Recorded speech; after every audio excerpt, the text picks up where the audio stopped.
अस्सलाम वालेकुम, कैसे हैं आप सब। उम्मीद करती हूँ आप लोग सब ठीक होंगे। आज की इस वीडियो में हम आईयूआई या इंट्रा यूट्राइन इंसेमिनेशन के बारे में डिस्कस करेंगे।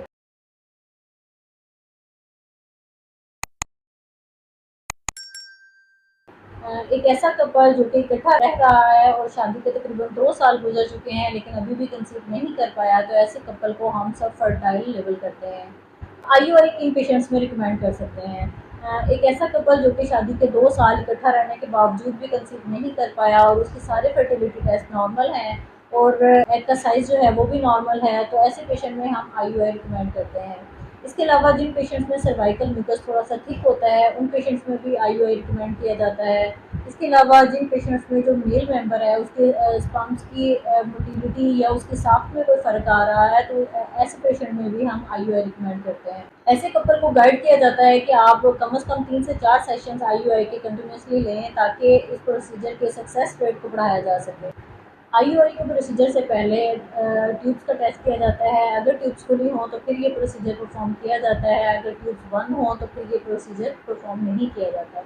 अगर दोनों में से एक ट्यूब भी खुली हो तो फिर भी ये प्रोसीजर परफॉर्म किया जा सकता है और इसकी सक्सेस रेट भी बहुत ज़्यादा है। आईयूआई का सक्सेस रेट 15 to 20% है और आईयूआई से पहले फॉलिकुलर मॉनिटरिंग की जाती है और एग का साइज़ देखा जाता है और साथ में बच्चेदानी की जो इनर लाइनिंग है उसको साथ साथ मॉनिटर किया जाता है। इसके लिए बार बार अल्ट्रासाउंड करवाए जाते हैं और अगर इसका साइज़ हमारी रिक्वायरमेंट के हिसाब से नहीं है तो इसके लिए ओवुलेशन इंडक्शन की मेडिसिन भी यूज़ की जाती है और जब एग का साइज़ हमारी रिक्वायरमेंट के हिसाब से हो जाता है तो फिर एग रिलीज़ करने का इंजेक्शन लगवाया जाता है।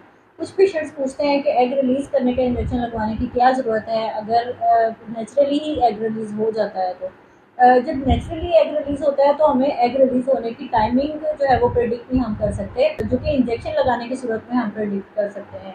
जब इंजेक्शन लगा दिया जाता है तो उसके 36 घंटे के अंदर अंदर आईयूआई का प्रोसीजर परफॉर्म किया जाता है ताकि जब एग रिलीज़ हो तो इधर से स्पर्म्स भी उसके लिए मौजूद हों ताकि फर्टिलाइजेशन में आसानी हो।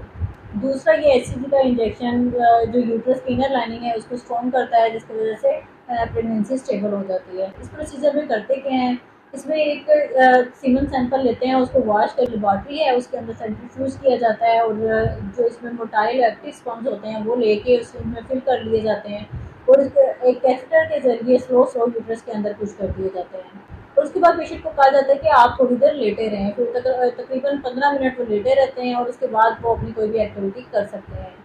कुछ पेशेंट्स पूछते हैं कि नेचुरली कंसीव करने से आईयूआई कैसे डिफरेंट है।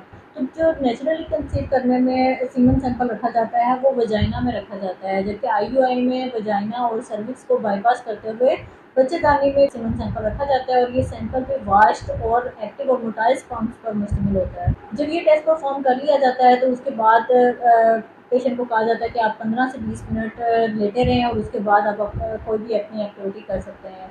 और इसके बाद पेशेंट को आईयूआई की प्रिकॉशंस बताई जाती हैं और उसके बाद पेशेंट को कहा जाता है कि जब भी आपका पीरियड स्किप हो तो उसके बाद आप प्रेगनेंसी टेस्ट कर सकते हैं और प्रेगनेंसी टेस्ट घर पर भी आप अर्ली मॉर्निंग सैंपल लेकर यूरल प्रेगनेंसी किट लेकर उसके साथ घर पर भी परफॉर्म किया जा सकता है। अगर आज की वीडियो आपको इन्फॉर्मेटिव लगी हो और कुछ हेल्पफुल हुई हो तो please like share and subscribe my channel ताकि वक्तन फ़ौक्तन आपको ऐसी इन्फॉर्मेटिव वीडियोस मिलती रहें। अल्लाह हाफिज़।